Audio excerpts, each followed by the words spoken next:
आज का हमारा टॉपिक है diamond problem. Diamond problem multiple inheritance में अकर होता है जब हम बहुत सारी बेस क्लासेस को एक डिराइव्ड क्लास में इनहेरिट कर रहे होते हैं, तब डायमंड प्रॉब्लम क्रिएट होना शुरू हो जाता है। डायमंड प्रॉब्लम्स टू और मोर बेस क्लासेस हो और एक हमारे पास डिराइव्ड क्लास हो, तब ये अकर हो जाता है और हमारा सिस्टम को एक्सेप्शन हैंडलिंग या फाइल हैंडलिंग की तरफ मूव कराने की कोशिश कर रहा होता है। आपके सामने एक पिक्चर शो हो रही है ब्लैक बैकग्राउंड में, ABCD वाली। इसमें हमारे पास क्या शो हो रहा है? एक डायमंड का डिजाइन बना हुआ है। डायमंड के नेम से भी पता चल रहा है। यहाँ हमारे पास ए है, उससे दो BC की और क्लासें निकल रही हैं और BC से फिर एक D की क्लास आ रही है। ए लाइक एज अ हमारे पास ग्रैंडफादर, और नीचे जो हमारे पास B और C है, ये हमारे पेरेंट्स, मदर एंड फादर। फिर से नीचे D आ रहा है। अब हमें ने जो चीजें ग्रैंड फादर की तरफ से आ रही है ए की तरफ से, वो D तक जानी है। अब A से B को मूव हुए, B से और A से C को भी मूव हुए। अब जब D की तरफ आएंगे तो D को पता नहीं चल रहा कि B की और C की जो जो चीजें मेरे पास आ रही हैं, ये कहाँ से आ रही हैं, ये B की चीजें हैं या C की चीजें हैं। इसलिए हमारे पास डायमंड प्रॉब्लम अक्कर हो जाता है। डायमंड प्रॉब्लम का मतलब है जब हमारे पास दो बेस क्लासेस होती हैं, लाइक एग्जांपल एक चाइल्ड के दो पेरेंट, उस तब हमारे पास इशू बन जाता है। चाइल्ड को पता नहीं चल रहा होता कि ये हमारे पास फादर की तरफ से आई या मदर की तरफ से चीजें आ रही हैं। दोनों का कॉन्फ्लिक्ट क्रिएट हो जाता है, जिसकी बेस पर जिसे हम कहते हैं डायमंड प्रॉब्लम। एक डिराइव्ड क्लास होती है, दो बेस क्लासेस होती हैं। Inherit from more than one super class, एक से ज्यादा सुपर क्लास यानी बेस क्लास, पेरेंट क्लास। और child class have more than one parent, child class जो होती है इसके एक से ज्यादा पेरेंट बन जाती हैं। इसलिए हमारे पास ये इशू आने शुरू हो जाता है, डायमंड प्रॉब्लम। इस डायमंड प्रॉब्लम को रिजॉल्व करने के लिए C++ ने एक मैकेनिज्म दिया, वर्चुअल इनहेरिटेंस।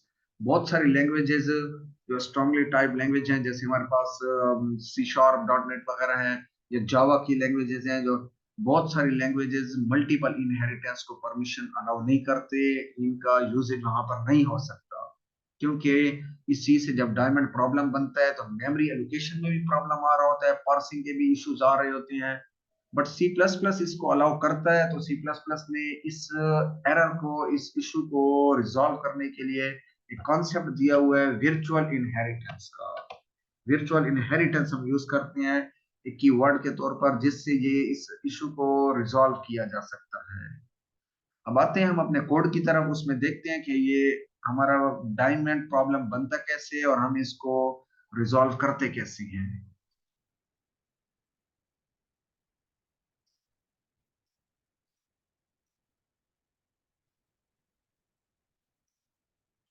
ये हमारे पास एक प्रोग्राम है, एक क्लास है हमारे पास ए। इसके अंदर हमने जैसे पब्लिक एक्सेस यूज करके मॉडिफायर्स एक वेरिएबल लिया हुआ है और ए का ही कंस्ट्रक्टर बना दिया इसी नाम से। क्योंकि जब आपको पता है, जब हम चीज पहले डिस्कस कर चुके हैं, क्लास का और फंक्शन का नेम सेम हो जाए तो ये लाइक एज अ कंस्ट्रक्टर ही कहा जाता है। क्लास बी है हमारे पास, यहाँ भी हमने कंस्ट्रक्टर बना दिया बी का। फंक्शन, एक फंक्शन था ऊपर बेस क्लास में ए का, दूसरी बेस क्लास में बी का, तीसरी हमने क्लास बनाई है सी की। अब ये जो बेस क्लास ए है और बेस क्लास बी है, ये दोनों हमने इनहेरिट करा दिए हैं क्लास सी को। अब क्लास सी के पास फंक्शन ए भी आ चुका है, फंक्शन बी भी आ चुका है। सी का जब हम ऑब्जेक्ट बनाकर कॉल करेंगे तो हमारे पास ए भी शो होगा, बी भी शो होगा। ये तो है हमारे पास simple inheritance. But class A का फंक्शन था ए, क्लास बी के पास भी अगर इसी ही नाम से फंक्शन आ जाए, ए के नाम से। अब क्लास बी को नहीं पता कि ए का फंक्शन पहले भी कोई आ चुका है, या क्लास बी को नहीं पता कि पहले भी एक कंस्ट्रक्टर ए के नाम का या कोई कोई एनी वन फंक्शन ए के नाम का आ रहा है। अब जब क्लास सी में आएंगे, क्लास सी में इनहेरिट क्लास ए भी हो गई है, क्लास बी भी हो गई है। दोनों इनहेरिट होकर क्लास सी की तरफ आए। जब क्लास सी का ऑब्जेक्ट हम बनाते हैं और ऑब्जेक्ट को कॉल करते हैं, जैसे ही मैं डॉट प्रेस करूंगा मेरा सिस्टम पार्सिंग की तरफ मूव कर जाएगा।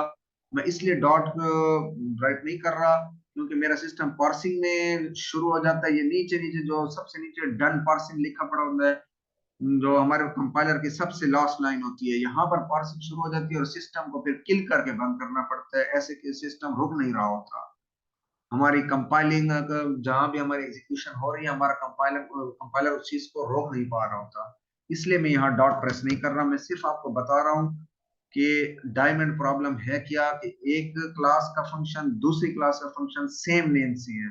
अब चाइल्ड को पता भी नहीं चलेगा कि मैंने जब कॉल की है सी को, तो मेरे पास ये भी शो हो गया, ये भी शो हो गया, तो मैंने दोनों को कहाँ भेजना है। ए को कॉल जो जा रही है वो इस ए को है या इस ए को है। सिस्टम के अंदर यहाँ पर इश्यूज क्रिएट हो जाती हैं। इस चीज को ओवरकम करने के लिए सी प्लस प्लस ने एक तरीका मैकेनिज्म दिया है, हमें एक चीज दी है, एक वे दिया है कि हम इसको वर्चुअल बना देते हैं। वर्चुअल पब्लिक ए, वर्चुअल पब्लिक बी। मैं जैसे इसको सेव करूंगा, ये देखिए मैंने इसको सेव पर जैसे भी क्लिक किया है मेरा सिस्टम पार्सिंग में चला गया है। मेरा सिस्टम अब पार्सिंग कर रहा है, पता नहीं कितने टाइम के बाद इसको स्टॉप करता है और हमें चीजों को शो कराता है, क्योंकि दोनों फंक्शन एक ही नाम से आ गए हैं। सिस्टम अब उसको चेक कर रहा है कि फंक्शन ए हम सी को दे रहे हैं ए क्लास का, या फंक्शन ए हम दे रहे हैं बी क्लास का। दोनों इनहेरिट तो हो गए सी को, अब सी को भी समझ नहीं आएगी कि मैंने किसको रन करना है। इस चीज को कहा जाता है डायमंड प्रॉब्लम।